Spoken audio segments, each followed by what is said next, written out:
Bismillahirrahmanirrahim. Assalamualaikum warahmatullahi wabarakatuh. Alhamdulillahi rabbil alamin. Wa bihi nasta'inu ala umurid dunya waddin. Ashhadu an la ilaha illallah wahdahu la syarika lah. Ilahul awwalin wal akhirin.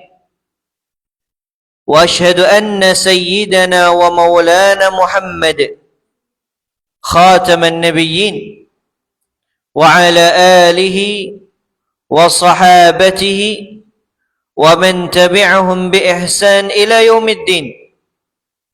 Wa sallama tasliman mazida wa ba'd. Ma'asyiral muslimin, jamaah rahimani wa rahimakumullahu jami'an.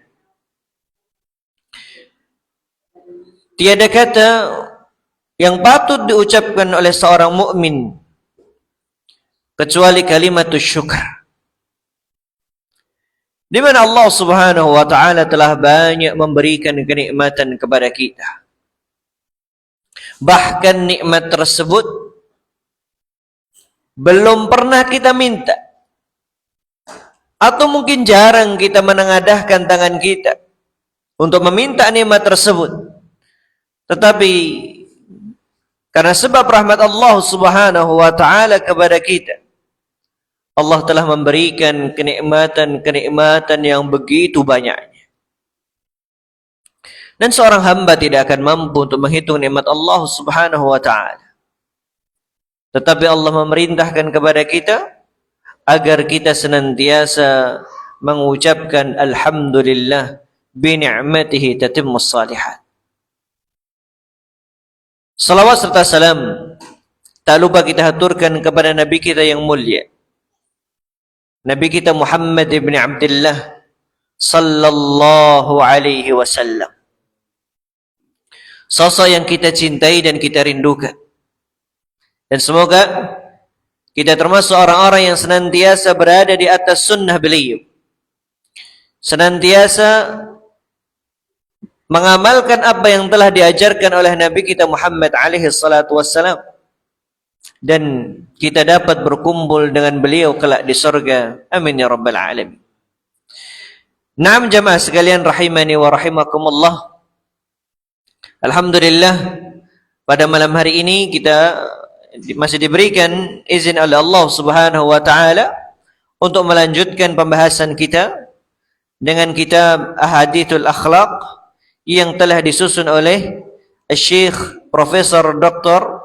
Abdul Razzaq ibn Abdul Muhsin Al-Abbad Al-Badr hafizahullah ta'ala,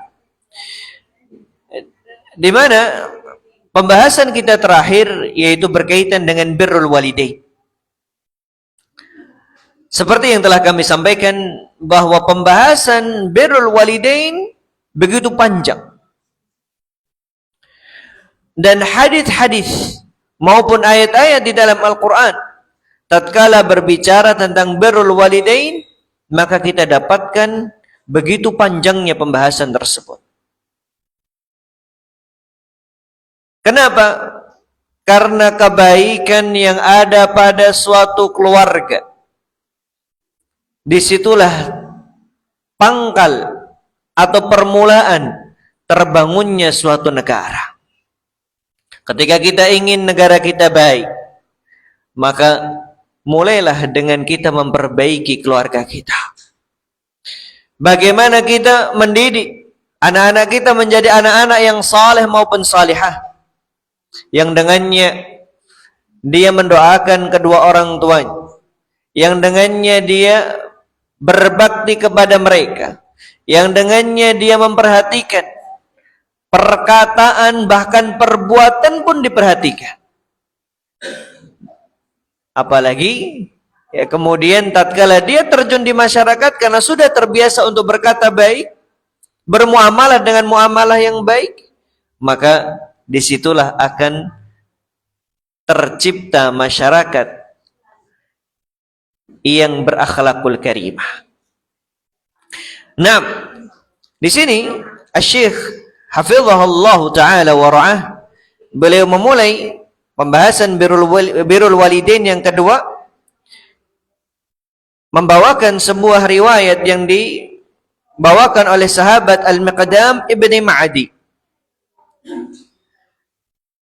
bahwa Rasul sallallahu alaihi wasallam beliau bersabda, "Innallaha yusikum bi ummahatikum thalathan, innallaha yusikum bi abaikum, innallaha yusikum bil aqrabi fal aqrab." Rawahu Ibnu Majah. Nabi kita alaihi salatu wassalam beliau bersabda, sesungguhnya Allah Subhanahu wa taala suara saya kayaknya kalah, Pak. Nah, saya ulangi. Innallaha yusikum bi ummahatikum thalathan.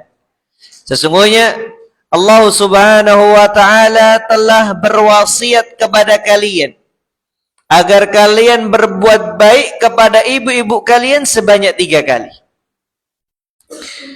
Innallaha yusikum bi abaikum, kemudian Allah memberikan wasiat kepada kalian untuk berbuat baik kepada bapak-bapak kalian. Hal ini terjadi tatkala 3 kali penyebutan untuk berbuat baik kepada ibu-ibu kalian. Kemudian, innallaha yusikum bil aqrabi fal aqrab. Barulah kemudian Allah memberikan wasiat kepada kalian agar berbuat baik kepada kerabat-kerabat kalian. Kalau kita lihat hadis ini, ma'asyiral ahibba al-fudala rahimani wa rahimakumullah, betapa Rasul sallallahu alaihi wasallam memberikan penekanan yang begitu besarnya agar seorang anak memperhatikan bakti dia kepada kedua orang tua, khususnya kepada ibu mereka, barulah kemudian kepada bapak mereka. Dan kemudian Rasul sallallahu alaihi wasallam tidak lupa, yang mana ini terkadang kita melupakannya, yaitu agar berbuat baik kepada kerabat-kerabat kita. Berbuat baik kepada siapa? Kerabat-kerabat kita. Terkadang Masya Allah kita berbuat baik kepada kedua orang tua, tetapi sepeninggal mereka kita lupa dengan bibi kita, kita lupa dengan paman kita, kita lupa dengan seseorang yang telah berbuat baik kepada kedua orang tua kita. Oleh karenanya Nabi kita alaihi salatu wassalam memberikan wasiat yang terakhir, innallaha yusikum bil aqrabi fal aqrab. Dalam riwayat yang lainnya dari sahabat Abdullah ibni Amr, beliau berkata, jaa rajulun ila nabi sallallahu alaihi wasallam yubayi'uhu 'alal hijrah. Suatu ketika ada seorang laki-laki yang datang kepada Rasul sallallahu alaihi wasallam ingin berbaiat kepada beliau sampai beliau hijrah. Maka dikatakan dalam riwayat tersebut, wa taraka abawaihi yabkiyan, dan dia meninggalkan kedua orang tuanya dalam kondisi menangis. Wallahu a'lam bishawab. Apakah orang tuanya masih dalam kondisi belum masuk Islam ataukah sudah masuk Islam? Tidak disebutkan bahwa di dalam riwayat tersebut kedua orang tuanya dalam kondisi sudah masuk Islam atau belum masuk Islam. Kemudian Rasulullah Shallallahu Alaihi Wasallam mengatakan kepada orang tadi, padahal tujuan dia datang kepada Rasul Shallallahu Alaihi Wasallam untuk baiat, dan ini adalah perkara yang besar, jamaah. Dia ingin masuk ke dalam dinul Islam. Dia ingin berada di bawah panji Rasul sallallahu alaihi wasallam. Akan tetapi tatkala dia hijrah ingin berbaiat, meninggalkan kedua orang tuanya dalam kondisi menangis. Kita lihat apa yang dikatakan Rasul sallallahu alaihi wasallam, irji' ilaihima wa adhikhuma kama abkaitahuma. Pulang, kembali kamu kepada kedua orang tuamu dan jadikan dia tertawa sebagaimana engkau menjadikan dirinya menangis. La haula wala quwata illa billah.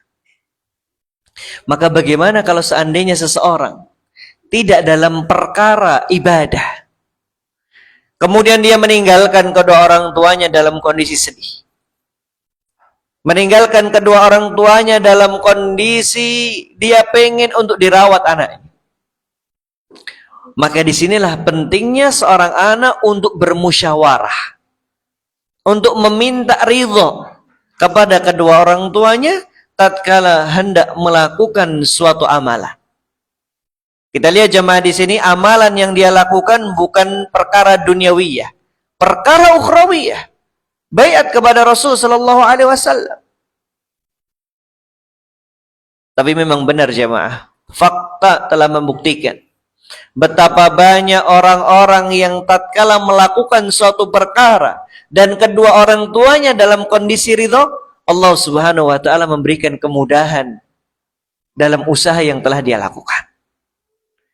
Tetapi tatkala dia meninggalkan kedua orang tuanya dalam kondisi tidak ridho, mau mencari apapun, berusaha bagaimanapun, ternyata Allah Subhanahu wa taala tidak memberikan izin kepada orang tersebut. Nah, kemudian beliau alaihi salatu wassalam ketika mengatakan irji ilaihima wa adhikhuma kama abkaitahuma, maka ketika seorang anak pengen menuntut ilmu, seorang anak pengen mencari pekerjaan atau yang lainnya, bahkan urusan pernikahan, urusan perkara-perkara yang besar, maka kita berusaha untuk melibatkan kedua orang tua kita dalam hal tersebut. Tujuannya untuk mencari ridho. Sebagaimana hadis yang pernah kita pelajari bahwa ridha Allah fi ridha walidain wa sukhtallah fi sukhtil walidain. Ridhonya orang tua adalah keridhaan Allah Subhanahu wa taala, dan murkanya kedua orang tua, ketidakridhoannya, maka itu menunjukkan bahwa Allah Subhanahu wa taala tidak ridho kepada keduanya. Nah, dalam riwayat yang lainnya dikatakan ketika ada datang seseorang kepada Rasul sallallahu alaihi wasallam meminta izin untuk berjihad. Masya Allah jamaah, izinnya datang kepada Rasulullah agar dia ikut berjihad. Ini termasuk amalan yang besar. Dikatakan dalam sebuah hadis ketika seorang bertanya, ayyul a'mali afdal? Mana amalan yang paling utama? Qal as-salatu ala waqtiha. Salat tepat waktu. Kemudian birrul walidain, berbakti kepada kedua orang tua. Kemudian jihadu fisabilillah. Maka ini semuanya termasuk amalan-amalan yang agung. Nah, ketika datang orang ini kepada Rasul sallallahu alaihi wasallam meminta izin agar dia ikut serta dalam jihad, Rasul sallallahu alaihi wasallam beliau bertanya, ahayyun walidak? Apakah kedua orang tuamu itu dalam kondisi hidup? Maka orang tersebut mengatakan, na'am, iya. Qal fa fihima fajahid, maka dengan kedua orang tua tersebut kamu hendaknya berusaha semaksimal mungkin. Maksudnya apa? Engkau cukup berbakti kepada kedua orang tuanya. Kalau kedua orang tua mengizinkan silakan. Tapi kalau tidak, maka dengan engkau berbuat baik, berbakti kepada kedua orang tuanya, dapat menyamai amalan jihad fisabilillah. Wa subhanallah.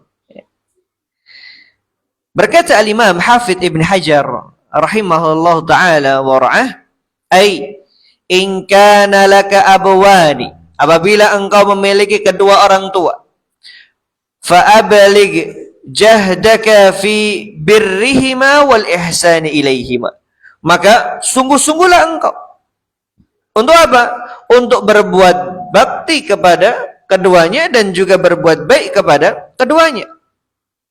Fa inna dzalika yaqumu laka maqama qitalil adu, Karena dengan hal tersebut dapat menjadikan seseorang memiliki amalan yang setara dengan memerangi musuh. Nah, kemudian jamaah sekalian rahimani wa rahimakumullahu jami'an, dari sahabat Abi Sa'id Al-Khudri radhiyallahu taala anhu, anna rajulan hajara ila Rasulillah sallallahu alaihi wasallam minal Yaman. Nah, ini kisah yang ketiga. Kisah pertama tadi dia pengen berbaiat kepada kedua orang tuanya. Kisah kedua dia pengen ikut jihad, dan kisah yang ketiga di mana ada seseorang laki-laki yang datang dari negeri Yaman. Dan alhamdulillah sampai sekarang nama Yaman ini masih ada jemaah. Karena banyak sekali negara-negara yang dahulu namanya ada, kemudian di zaman sekarang ini sudah tidak ada. Seperti apa? Syam contohnya. Sudah terpecah-pecah di sana. Ada Syria, ada Yordan. Ya. Dan Yaman ini masih ada. Faqal, hal laka ahadun bil Yamani? Apakah engkau memiliki salah seseorang di Yaman? Maka orang tersebut mengatakan, abawaya, kedua orang tuaku. Qal, adzina lak, apakah keduanya mengizinkanmu? Qala la, enggak. Qala irji ilaihima, kembali kepada kedua orang tuamu, fasta'dzinhuma, dan meminta izinlah kamu kepada keduanya. Masya Allah, sudah jauh-jauh jemaah datang kepada Rasulullah sallallahu alaihi wasallam berada di Madinah. Tetapi beliau mengatakan pulang lagi. Minta izin dulu sama kedua orang tua. Kalau keduanya ridha, fa in adzina laka fajahid. Kalau seandainya keduanya mengizinkanmu, maka silahkan ikut jihad. Wa illa fabirrahuma. Kalau enggak, maka engkau berbuat bakti kepada keduanya. Kalau kita lihat tiga hadis ini, ma'asyiral ahibba al-fudhala, bagaimana perintah Rasul sallallahu alaihi wasallam, perhatian Rasul sallallahu alaihi wasallam terkait kedua orang tua. Maka ini nasihat untuk diri pribadi hakikatnya. Apapun, kondisi apapun, tatkala kita perlu untuk meminta izin kepada kedua orang tua kita, maka kita meminta izin kepada mereka. Apalagi kalau itu urusan yang sangat-sangat besar jemaah. Dan ditambah lagi kedua orang tua kita masih hidup. Sebagaimana yang pernah kita pelajari, bahwa doa kedua orang tua termasuk doa yang mustajab. Maka kalau seandainya kita sedang memiliki urusan yang begitu besar, ternyata kedua orang tua kita di malam hari menengadahkan tangannya ke langit. Ya Rabbi, yassir umurahu, wahai Rabbku, mudahkanlah urusan.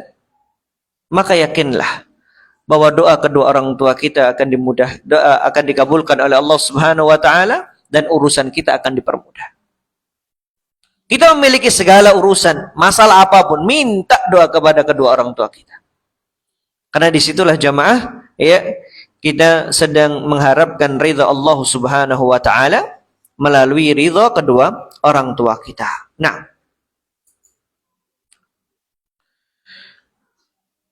kemudian ma'asyiral ahibba al-fudhala rahimani wa rahimakumullahu jami'an. Di sini beliau membawakan sebuah hadis bagaimana surga berada di bawah kedua kaki orang tua kita. Dari sahabat Abi Darda radhiyallahu taala anhu qala, sami'tu Rasulullah sallallahu alaihi wasallam yaqul, al-walidu awsatu abwabil jannah. Bahwa kedua orang tua mereka, al-walid awsatu abwabil jannah, bahwa orang tua kita mereka memiliki pintu surga yang paling tinggi. Fa in syi'ta fa'adhi dzalikal bab aw ihfadhhu. Kalau engkau mau, silakan engkau membiarkan, tidak mendapatkan pintu tersebut, atau engkau menjaganya. Artinya tatkala seseorang menjaga perbuatan baik dia, bakti dia kepada kedua orang tua, maka dia akan mendapatkan pintu surga yang paling tinggi. Kadang kita pengen untuk mendapatkan sesuatu yang tinggi, tetapi usaha kita minimal. Maka bagi anak-anak yang sekarang ini masih memiliki kedua orang tua, cukupkan dirimu berbakti kepada kedua orang tua. Engkau nggak bisa sedekah dengan harta yang banyak, tayyib. Engkau nggak bisa kemudian ingin umrah, ingin haji, tayyib. Dan engkau hanya mampu untuk menjalankan salat 5 waktu. Engkau hanya mampu untuk puasa di bulan Ramadan. Maka berbaktilah kepada kedua orang tua. Karena dari situlah seorang anak akan mendapatkan pintu yang tinggi daripada surganya Allah Subhanahu wa taala. Kemudian beliau membawakan sebuah riwayat dari sahabat yang mulia Abu Hurairah radhiyallahu taala anhu. Dan Abu Hurairah ini jamaah, beliau adalah sahabat yang begitu sayang kepada kedua orang tuanya.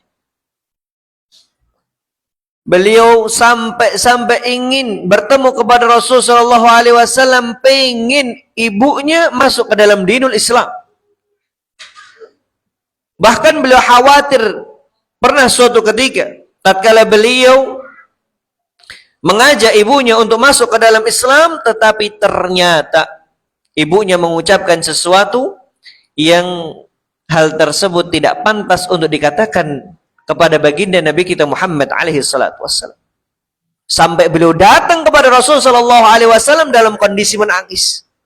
Khawatir atas ucapan yang telah dia katakan akan mendatangkan sesuatu yang hal tersebut adalah murka dari Allah Subhanahu wa taala.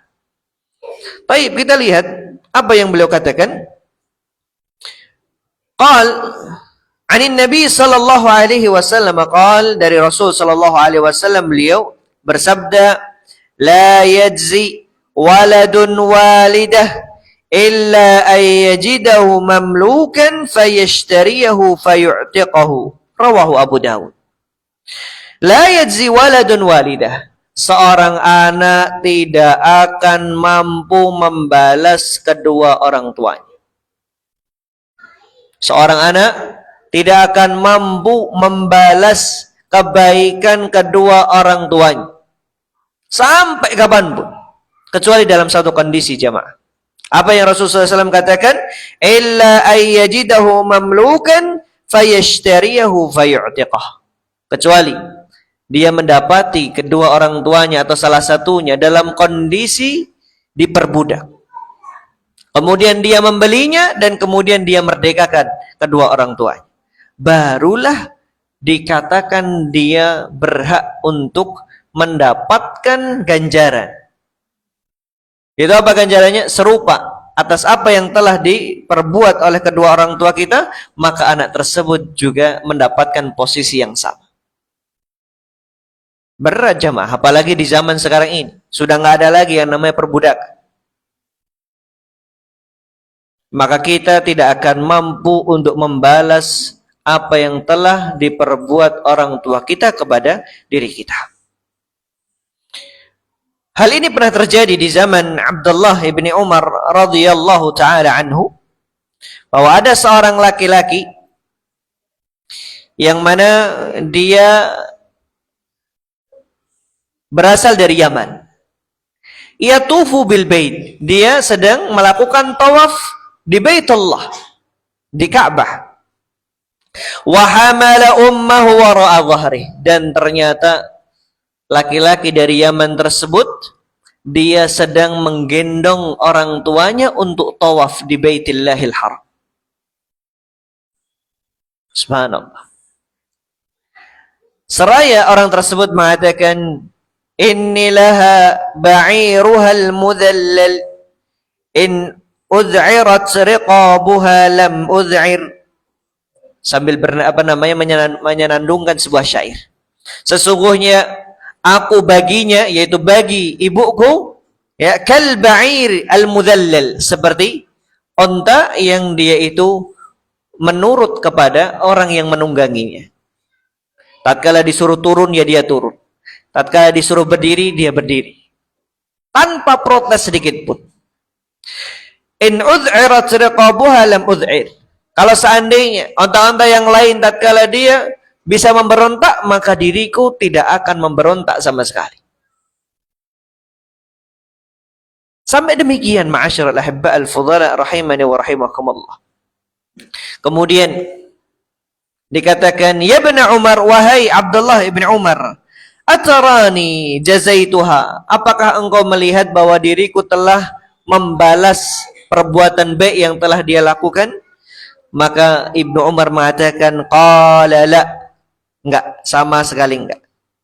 Wala bizafratin wahidatin, walaupun ya membalas satu nafas yang dia keluarkan pun tidak pernah akan menyamai atau membalas perbuatan yang telah dia lakukan.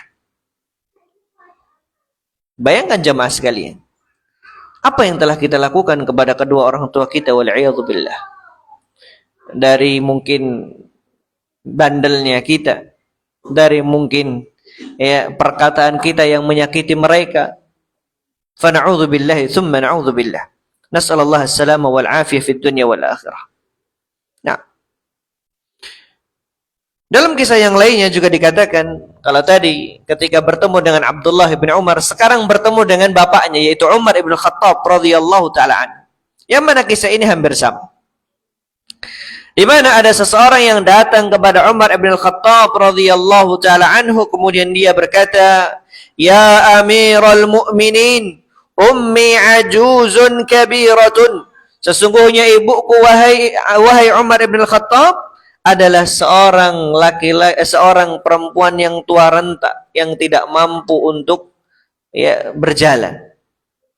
Wa ana matiyatuha, dan aku ini menjadi hewan kendaraannya.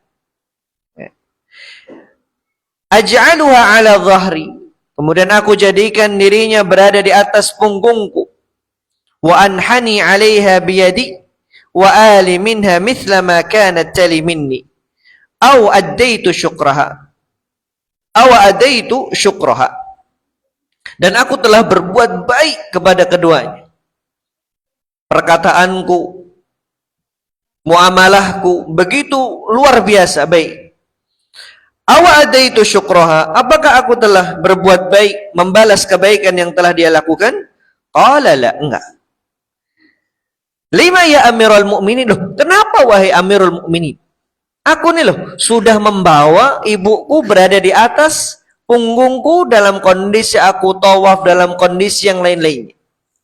Maka apa yang dikatakan Umar ibn Khattab radhiyallahu taala anhu, dan ini menjadi renungan bagi kita semuanya ma'asyiral ahibba, khususnya yang sekarang ini masih memiliki kedua orang tua kita. Beliau mengatakan, innaka taf'alu dzalika biha wa anta tad'u Allah ayyumitaha wa kanat taf'alu dzalika bika wa hiya tad'u Allah azza wa jalla ayyutila umraka. Sesungguhnya engkau melakukan demikian seraya kamu berdoa kepada Allah agar segera kematian datang kepada dirinya. Sedangkan ibumu, tatkala dia berusaha berbuat baik kepadamu, seraya dia berdoa kepada Allah agar senantiasa umurmu lebih panjang daripada dirinya.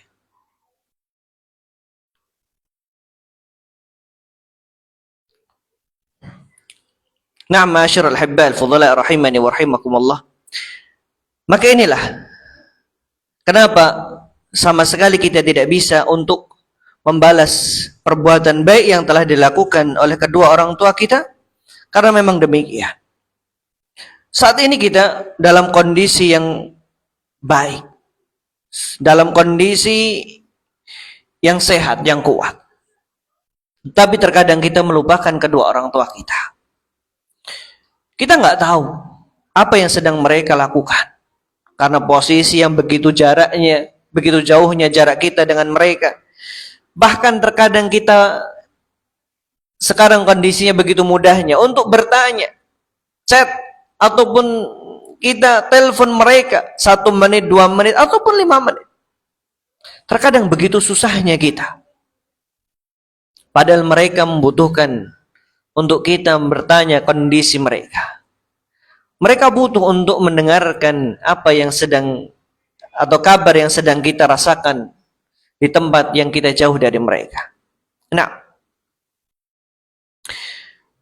ma'asyiral ahibba al-fudhala rahimani wa rahimakumullah jami'an. Abu Hurairah radhiyallahu ta'ala anhu, seperti yang tadi kita katakan bahwa beliau periwayat hadis ini dan beliau adalah orang yang paling berbakti kepada kedua orang tuanya.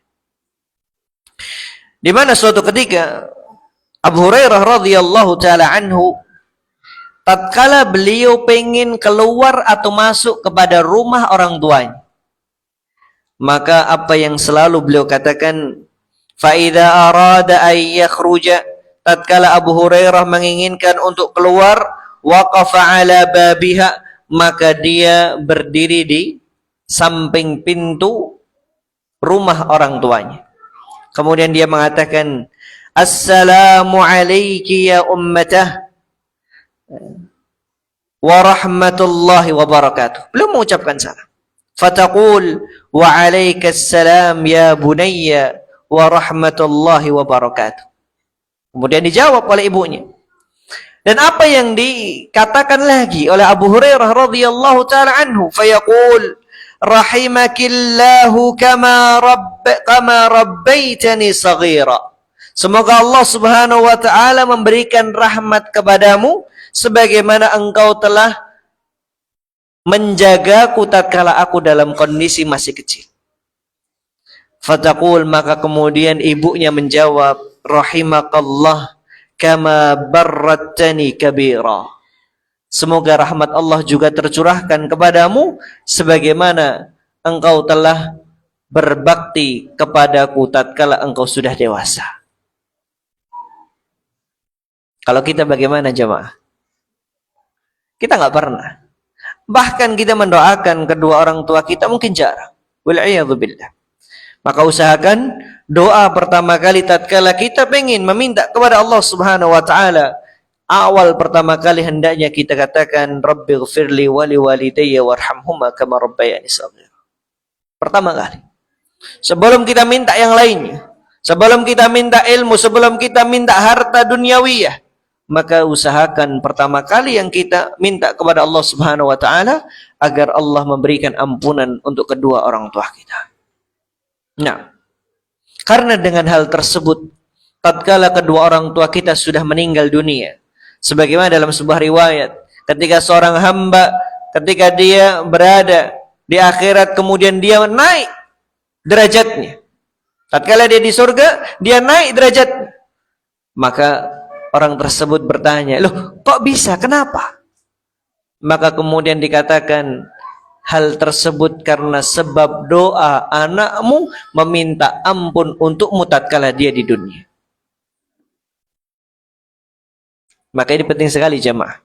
Bagaimana kita menjadi seorang anak, ya, dan ini pula tidak akan dapat kita realisasikan anak yang berbakti kecuali kita juga meminta kepada Allah Subhanahu wa taala agar diberikan anak yang berbakti. Nah,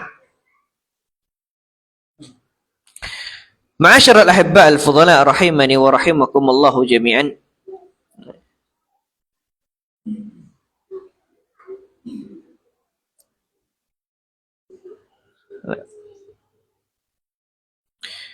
Dari sahabat Abi Hazim, anna Aba Murrah maula ummi Hani ibnati Abi Talib akhbarahu annahu raqiba ma'a Abi Hurairah radhiyallahu ta'ala anhu ila ardhihi bil aqiq fa idza dakhala ardahu saha bi'ala sawtihi alaikis salam wa rahmatullahi wa barakatuh ya ummatah.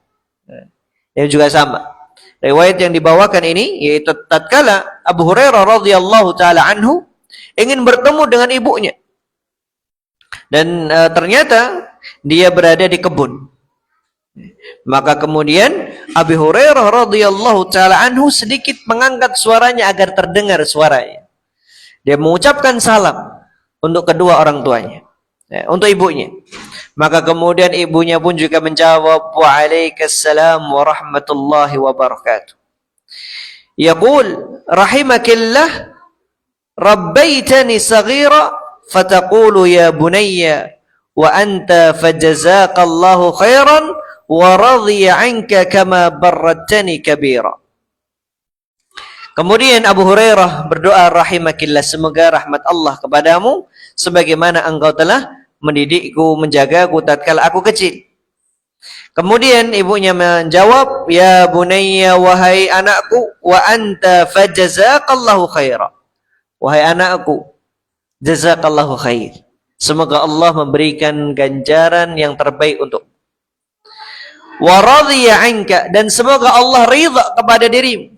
Kama barartani kabira, sebagaimana engkau berbakti kepadaku tatkala engkau dewasa. Dalam riwayat ini ada tambahan fajazakallahu khaira. Artinya apa? Hal ini atau kalimat ini hendaknya kita berusaha untuk terbiasa mengucapkan. Karena ada sebuah riwayat yang dibawakan oleh Umar ibn Khattab radhiyallahu anhu, beliau mengatakan, "Law annakum law araftum ma fi jazakallahu khair lakathirtum." Kalau seandainya kalian tahu apa yang ada dalam kalimat fajazakallahu khair, maka engkau akan memperbanyak untuk mengucapkannya. Dan inilah balasan yang lebih baik, lebih bagus tatkala ada seseorang yang berbuat baik kepada kita, yaitu dengan kita mengucapkan fajazakallahu khair. Kadang Mbak, Bu, tatkala ada seorang yang berbuat baik kepada kita, kemudian kita balas, apa yang kita berikan ternyata tidak menjadikan diri mereka puas. Tetapi bayangkan, kalau seandainya Allah yang membalas mereka dengan kebaikan-kebaikan yang kita nggak tahu apakah kebaikan tersebut berbuah baik untuk mereka atau tidak. Oleh karenanya, kita berusaha untuk memperbanyak kalimat fajazakallahu khair. Ada orang yang berbuat baik, jazakallahu khair. Kemudian ada yang mengucapkan, mengabari kita sesuatu yang baik, kita ucapkan jazakallahu khair. Maka ini kalimat yang singkat, akan tetapi makna yang terkandung luar biasa untuk kita memberikan balasan atas apa yang telah orang lain berbuat baik kepada diri kita. Nah, isya kita sampai jam berapa? Oh, masih kurang Pak ya. Baik, kita lanjutkan.